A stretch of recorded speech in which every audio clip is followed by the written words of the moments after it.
Everyone, my name is Maria और आज मैं बात करने वाली हूँ एक पीएचडी स्कॉलरशिप के बारे में। आई थिंक जितनी भी स्कॉलरशिप आ चुकी हैं, this is one of my favourite. Why? First of all कि इसका जो एप्लीकेशन फॉर्म इतना आसान है, आप इसको easily within 2 hours fill कर सकते हैं। उसके बाद दूसरी बात, मोस्टली जब भी हम पीएचडी स्कॉलरशिप के लिए अप्लाई कर रहे होते हैं तो उसमें हमारे पास एक रिक्वायरमेंट होती है कि आपके पास मास्टर्स डिग्री होना ज़रूरी है। You can easily apply for this PhD scholarship right after your bachelor's programme. I think this is the best thing कि आप बैचलर्स डिग्री कंप्लीट करें, उसके बाद आप डायरेक्टली पीएचडी प्रोग्राम में एडमिशन ले सकते हैं। And so these are 7 themes, ठीक है, जिसमें हमारे पास पीएचडी प्रोग्राम्स या पीएचडी रिसर्च प्रोजेक्ट्स जो है अवेलेबल हैं, जिसमें आप अप्लाई कर सकते हैं। Almost every field of your bachelor's programme easily cover through this PhD scholarship. हम बात करते हैं नंबर ऑफ स्कॉलरशिप्स की, तो टोटल हमारे पास 60 पीएचडी स्कॉलरशिप्स हैं जो कि आयरलैंड हमें ऑफर कर रहा है। नॉर्मली आयरलैंड स्कॉलरशिप ऑफर करता रहता है। These are the different scholarship project जिसके अंडर उन्होंने मल्टीपल एरियाज रिसर्च फील्ड्स को कवर किया हुआ है। आज मैं बात करने वाली हूँ Translational Health Research Innovation Prevention and Equity Thrive की। अब इसके अंदर उन्होंने मल्टीपल प्रोजेक्ट्स जो हैं वो मेंशन किए हुए हैं, जिनके बेस पर आपको ये पीएचडी स्कॉलरशिप ऑफर की जाएगी। हर प्रोजेक्ट का इंट्रो उन्होंने यहाँ पे मेंशन किया हुआ है। अच्छा, ये इंट्रो ना बहुत हेल्पफुल होते हैं कि जब भी हम किसी भी पीएचडी स्कॉलरशिप या किसी भी रिसर्च प्रोजेक्ट के लिए हम अपने पर्सनल स्टेटमेंट लिख रहे होते हैं, तो नॉर्मली हम अपने पर्सनल स्टेटमेंट में वो सारी बातें लिखते हैं जो इंटरव्यू कमेटी है, जो बेसिकली अथॉरिटीज़ हैं जो आप लोगों को स्कॉलरशिप प्रोवाइड कर रही हैं, उनकी सारी रिक्वायरमेंट को आपने पूरा करना है। तो जब हम किसी रिसर्च प्रोजेक्ट का डिस्क्रिप्शन पढ़ लेते हैं तो हमें आइडिया हो जाता है कि अपने पर्सनल स्टेटमेंट में कौन कौन सी अपनी एबिलिटीज़, कौन कौन सी अपनी स्किल्स मेंशन करनी है कि हमें इजीली ये रिसर्च प्रोजेक्ट मिल जाए। तो इसमें हमारे पास मल्टीपल रिसर्च प्रोजेक्ट्स हैं। आपने इनको इजीली गो थ्रू करना है और चेक करना है कि आपकी डिग्री से रेलेवेंट कौन सा रिसर्च प्रोजेक्ट है, और फिर उसी के लिहाज से आपने अपनी एप्लीकेशन जो प्रोसेस है उसको कंप्लीट करना है। अच्छा, जब हम वापस आते हैं, ठीक है, आप लोगों के लिए मैं लिंक भी मेंशन कर दूंगी that you can easily C from here. अच्छा, जब आपने इस पेज पे आ जाना है, ठीक है, this is the basic intro. इसको आपने गो थ्रू करने के बाद जब आप ऑलमोस्ट सबसे नीचे आएंगे तो यहाँ पे आप लोगों के पास ऑनलाइन एप्लीकेशन फॉर्म अवेलेबल होगा। जैसे ही आप लोग इसको क्लिक करेंगे, आपके पास इसका एप्लीकेशन फॉर्म आ जाएगा। First of all just look at the application form. सिर्फ ये इस एक पेज के ऊपर मुश्तमिल है आपका पूरे का पूरा application form for this PhD scholarship. आपको कोई मल्टीपल चीज़ें इसमें मेंशन नहीं करनी है, आपको कोई मल्टीपल रिक्वायरमेंट्स नहीं है। एक आपके पास फॉर्म है, इसमें आपने अपनी सारी डिटेल एंटर करनी है। आपको जो डिस्कस किए थे थीम्स इस स्कॉलरशिप से रिलेटेड, उनमें से लेट्स से कि आपने देखा कि आपका जो डिग्री प्रोग्राम है वो अंडर इनोवेशन, डिजिटलाइजेशन, इंटरप्राइज और सोसाइटी थीम के अंडर आ रहा है, ठीक है। अब ये देखें कि इस एक थीम के अंदर मल्टीपल रिसर्च प्रोजेक्ट्स हैं, हर थीम में इसी तरह, ठीक है। अगर हम पहला देखें कोस्टल कनेक्टिविटी, इसमें भी हमारे पास अराउंड कुछ 8 से 10 डिफरेंट रिसर्च प्रोजेक्ट्स हैं जिनमें आप इजीली अप्लाई कर सकते हैं। Same for this second theme, variety देख सकते हैं, ठीक है, रिसर्च प्रोजेक्ट की वैरायटी बहुत ज़्यादा है। ऑलमोस्ट ये आप लोगों के हर बैचलर डिग्री प्रोग्राम को इसमें कवर करिए। सबसे पहले जब आप अपना कैंडिडेट इन्फॉर्मेशन का सेक्शन 1 फिल इन कर ले, उसके बाद आपने आना है सेक्शन 2 पे, जिसमें आपने सबसे पहले अपना थीम सेलेक्ट करना है। इस स्कॉलरशिप के बारे में एक और अच्छी बात है कि लेट्स से कि अगर आपने एक रिसर्च प्रोजेक्ट सेलेक्ट किया, उससे रिलेटेड आपने सारा एप्लीकेशन फॉर्म फिल कर लिया, उसको सबमिट करवा दिया, आप किसी दूसरे रिसर्च प्रोजेक्ट के लिए भी अप्लाई कर सकते हैं, ठीक है। आप कोई से 3 रिसर्च प्रोजेक्ट्स देखें, अगर आपको लगता है कि आपको ये रिसर्च प्रोजेक्ट भी बहुत अच्छा लग रहा है, किसी दूसरे रिसर्च प्रोजेक्ट में भी आपका इंटरेस्ट है, तो आप इजीली अप्लाई कर सकते हैं। मैं सजेस्ट यू कि आप मैक्सिमम 3 एप्लीकेशन फॉर्म सबमिट करवाएं। सेकंड सेक्शन में आपने पहले थीम सेलेक्ट करना है, थीम के बाद आपने उसके अंडर जो रिसर्च प्रोजेक्ट्स आ रहे हैं उसमें जो आपका डिज़ायर रिसर्च प्रोजेक्ट है उसको सेलेक्ट करना है। फिर the third section that is really important, मैंने आप लोगों के लिए कुछ प्रॉम्प्ट्स बनाए हैं, क्रिएट किए हैं हेडिंग्स, कि अगर आप इन हेडिंग्स को कवर करेंगे तो इजीली आप हर क्वेश्चन को आंसर कर सकते हैं। सो पहला क्वेश्चन है detail relevant projects, dissertation, essays और अदर एक्सपीरियंस। अच्छा, इस सेक्शन में आपने क्या मेंशन करना है कि आपने अपने बैचलर डिग्री प्रोग्राम में अगर कोई रिसर्च प्रोजेक्ट किया हुआ है, आपका थीसिस का टाइटल क्या था, ठीक है, अपने थीसिस को मेंशन कर सकते हैं। कोई आप लोगों का सेमेस्टर प्रोजेक्ट जो आपने किया हो, जो आपको लगता है कि ये आपके चूजन रिसर्च प्रोजेक्ट से रेलेवेंट है, कोई वर्कशॉप आप लोगों ने अटेंड की है, या कोई कहीं पे आपने वॉलंटियर किया है, ठीक है। तो ये सारी की सारी एक्टिविटीज़ आप इजीली मेंशन कर सकते हैं as your experience. I will suggest you कि आप सिर्फ वही प्रोजेक्ट्स, वही स्किल्स मेंशन करें जो आपको लगता है कि आपके उस डिजायर्ड रिसर्च प्रोजेक्ट से रेलेवेंट है, ठीक। सो सारी के सारे अपनी एक्टिविटीज मेंशन ना करें कि आपने, अच्छा लेट्स से कि आपने 10 से 15 प्रोजेक्ट्स किए हैं अपने बैचलर्स प्रोग्राम में, तो आप वो सारे के सारे यहाँ पे मेंशन कर दें। ऐसा बिल्कुल नहीं करना। आपने सिर्फ वही प्रोजेक्ट्स, वही ये कह रहे हैं असाइनमेंट्स या वर्कशॉप्स या कोई भी एक्टिविटी, उसी को मेंशन करना है जो आपको लगता है कि आपके रिसर्च प्रोजेक्ट से रेलेवेंट है। सबसे पहले आपने बताना है कि वो रिसर्च प्रोजेक्ट क्या था, ठीक है, वो असाइनमेंट क्या थी, वो वर्कशॉप किस बारे में थी, वो आपने जहाँ पे वॉलंटियर किया या कोई और एक्सपीरियंस आपने अकॉम्प्लिश किया है, उसका बेसिकली टाइटल क्या था, वो इटसेल्फ क्या था। आने के बाद आपने बताना है आपके लर्निंग आउटकम्स क्या थे, आपने उससे क्या सीखा। रिसर्च प्रोजेक्ट है, आपने कौन कौन सी अपनी स्किल्स यूज की, अल्टीमेटली आपका लर्निंग आउटकम क्या था, या उससे रिलेटेड आपकी कोई वैल्यूएबल फाइंडिंग्स हैं, आपने उसको यहाँ पे मेंशन करना है। अच्छा, अब ये चीज़ ना आपने हर जगह अप्लाई करनी है। आप कोई भी प्रोजेक्ट, कोई भी एक्टिविटी मेंशन करते हो, सबसे पहले आपने बताना है वो है क्या थी, ठीक है, और उसके बाद बताना है आपके लर्निंग आउटकम्स क्या थे या आपने उससे क्या सीखा। दो चीज़ें आपने हमेशा मेंशन करनी है, चाहे आप जितने भी नंबर ऑफ एक्सपीरियंस आप अपने मेंशन करते हैं। उसके बाद है सेकंड पॉइंट हमारे पास, detail the particular skills that have prepared you for this project. इसमें आपने अपनी प्रैक्टिकल और टेक्निकल स्किल्स बतानी है। तो लेट्स से कि आपने ऊपर अपनी थीसिस से रिलेटेड बात की या अपने रिसर्च प्रोजेक्ट की बात की, तो उससे रिलेटेड आपने जो टेक्निकल स्किल्स सीखी, ठीक है, या जो आपने प्रैक्टिकल काम किया, उसको आपने मेंशन करना है।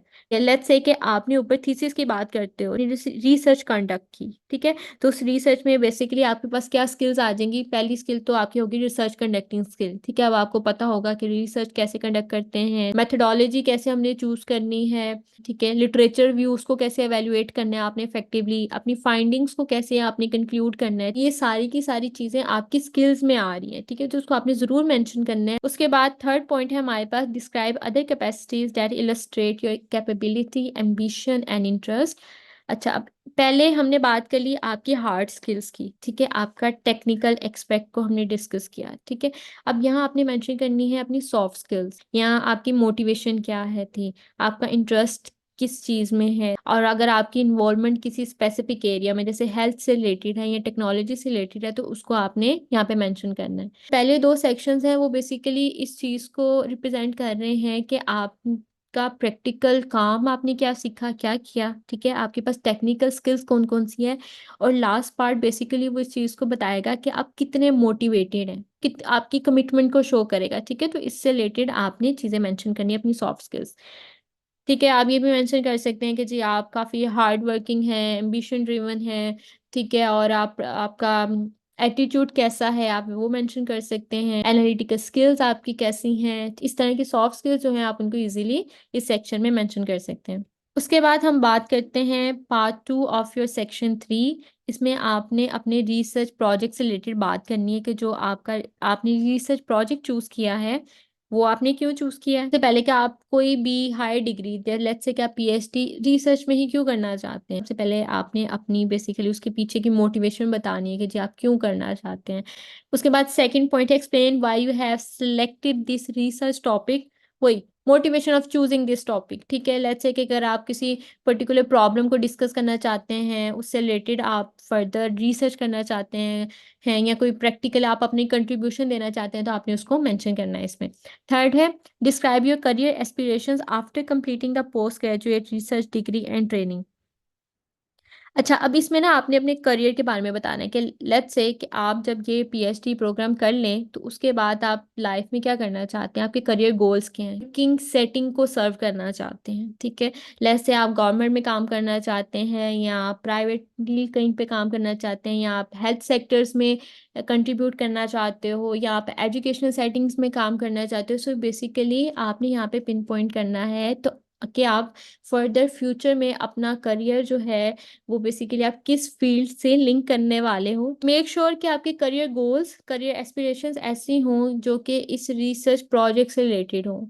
ऐसा नहीं कि आपका करियर गोल कुछ और है करने का और आपने रिसर्च प्रोजेक्ट कुछ और किया हुआ है, अल्टीमेटली दोनों का कोई भी लिंक नहीं है आपस में दोनों चीज़ें, सो मेक श्योर आप वही करियर एस्पिरेशन मेंशन करें जो आपको लगता है कि आपको इस रिसर्च प्रोजेक्ट करने के बाद जो आप सीखोगे वो चीज़ें आप इसमें ट्राई कर सकते हो।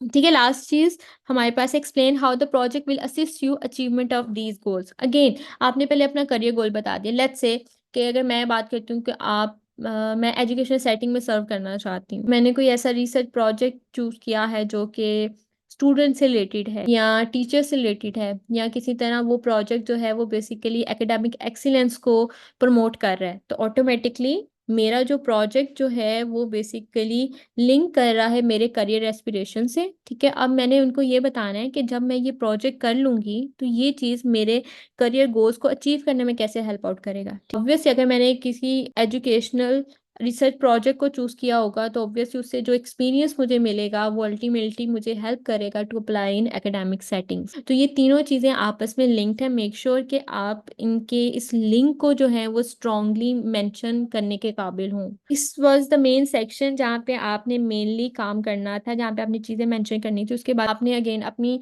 एकेडमिक क्वालिफिकेशंस बतानी है, अपनी डिग्री बतानी है, उसमें इंस्टीट्यूट बतानी है, आपकी डिग्री का स्टार्टिंग मंथ ईयर क्या था और टोटल ड्यूरेशन उसका क्या था। ठीक है, अगेन आपने ये सारी चीज़ें बतानी है और उसके साथ आपने क्या करना है कि आपने जो अपनी बैचलर डिग्री की है उसकी ट्रांसक्रिप्ट को अटैच ज़रूर करना है।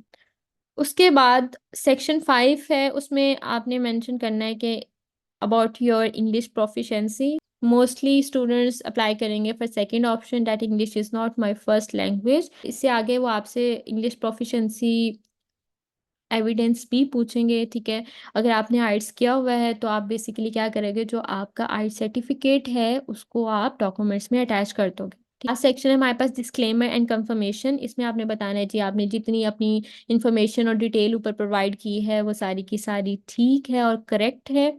ठीक है, and that's it, you are going to tick everything. Supporting documents में हमारे पास क्या क्या चीज़ है, आपने अपने बैचलर डिग्री की ट्रांसक्रिप्ट अटैच करनी है, अपनी सीवी अटैच करनी है, और तीसरी चीज़ आपने क्या अटैच करना है, अगर आपके पास आइट सर्टिफिकेट अवेलेबल है तो आपने उसको अटैच कर देना है। That's thing, these are the 3 things for your documentation.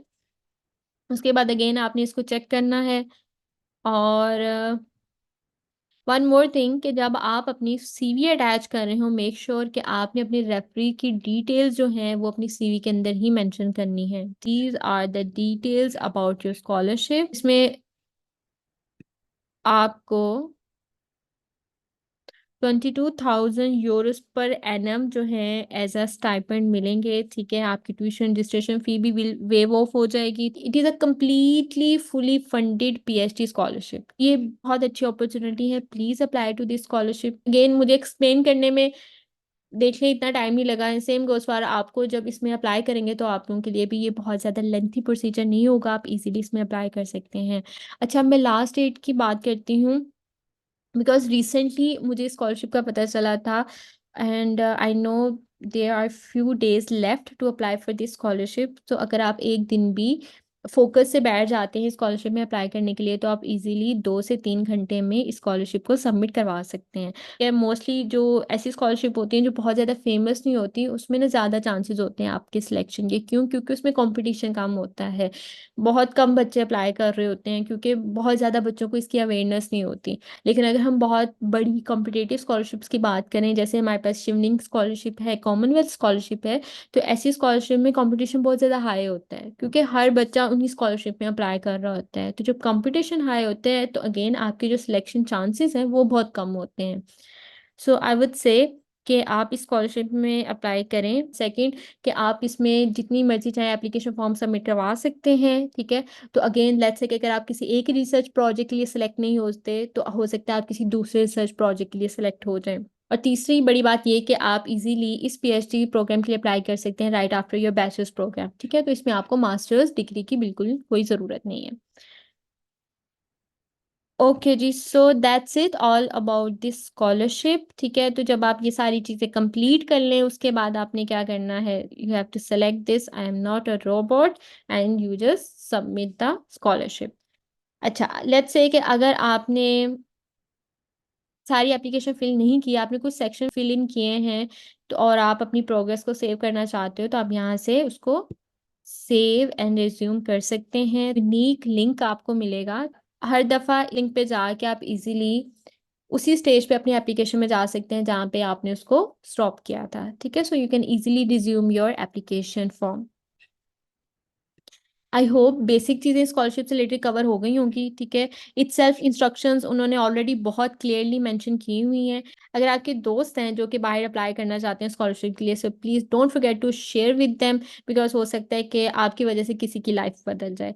So please share with your friends and family. ठीक है, जितने भी आपके दोस्त हैं उनके साथ शेयर करें ताकि वो भी इस अमेजिंग अपॉर्चुनिटी में अप्लाई कर सकें। दैट्स इट, गुड लक, अल्लाह हाफिज़।